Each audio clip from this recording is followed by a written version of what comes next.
Leviticus chapter 27 verse 1 to 34. Verse 1.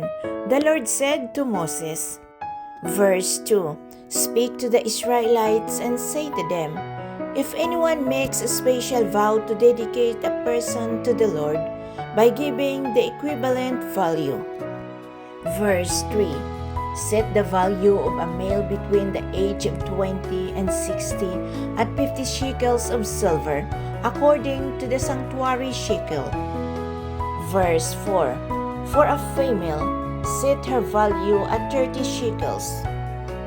Verse 5. For a person between the age of 5 and 20, set the value of a male at 20 shekels and of a female at 10 shekels. Verse 6. For a person between 1 month and 5 years, set the value of a male at 5 shekels of silver and that of a female at 3 shekels of silver. Verse 7. For a person 60 years old or more, set the value of a male at 15 shekels and of a female at 10 shekels. Verse 8. If anyone making the vow is too poor to pay the specified amount, the person being dedicated is to be presented to the priest, who will set the value according to what the one making the vow can afford. Verse 9. If what they vowed is an animal that is acceptable as an offering to the Lord, such an animal given to the Lord becomes holy. Verse 10. They must not exchange it or substitute a good one for a bad one, or a bad one for a good one. If they should substitute one animal for another, both it and the substitute become holy. Verse 11. If what they vowed is a ceremonially unclean animal, one that is not acceptable as an offering to the Lord, the animal must be presented to the priest. Verse 12. Who will judge its quality as good or bad, whatever value the priest then sets, that is what it will be. Verse 13. If the owner wishes to redeem the animal, a fifth must be added to its value. Verse 14. If anyone dedicates their house as something holy to the Lord, the priest will judge its quality as good or bad, whatever value the priest then sets, so it will remain.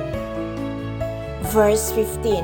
If the one who dedicates their house wishes to redeem it, they must add a fifth to its value, and the house will again become theirs. Verse 16.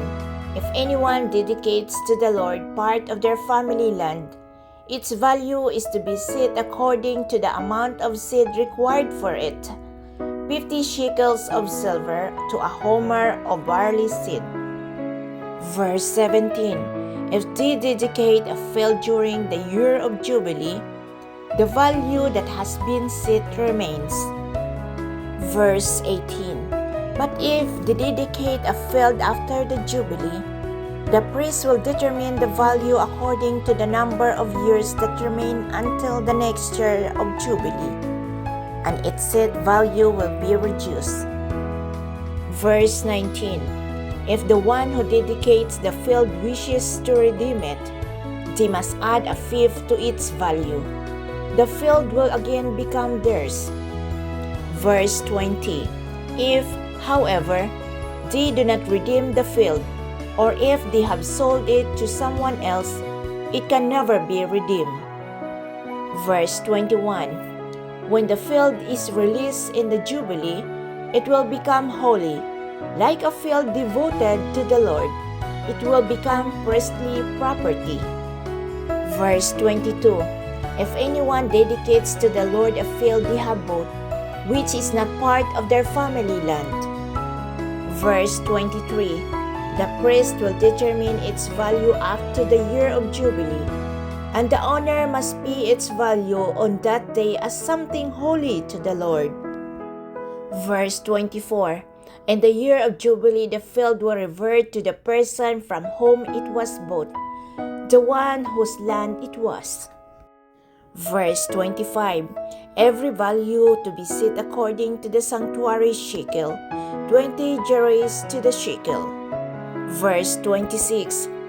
No one, however, may dedicate the firstborn of an animal, since the firstborn already belongs to the Lord. Whether an ox or a sheep, it is the Lord's. Verse 27.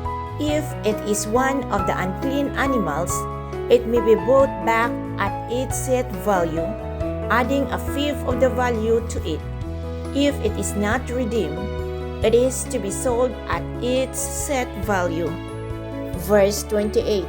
But nothing that a person owns and devotes to the Lord, whether a human being or an animal or family land, may be sold or redeemed. Everything so devoted is most holy to the Lord. Verse 29. No person devoted to destruction may be ransomed. They are to be put to death. Verse 30. A tithe of everything from the land, whether grain from the soil or fruit from the trees, belongs to the Lord. It is holy to the Lord. Verse 31. Whoever would redeem any of their tithe must add a fifth of the value to it. Verse 32. Every tithe of the herd and flock, every 10th animals that passes under the shepherd's rod, will be holy to the Lord. Verse 33. No one may pick out the good from the bad or make any substitution. If anyone does make a substitution, both the animal and its substitute become holy and cannot be redeemed. Verse 34. These are the commands the Lord gave Moses at Mount Sinai for the Israelites.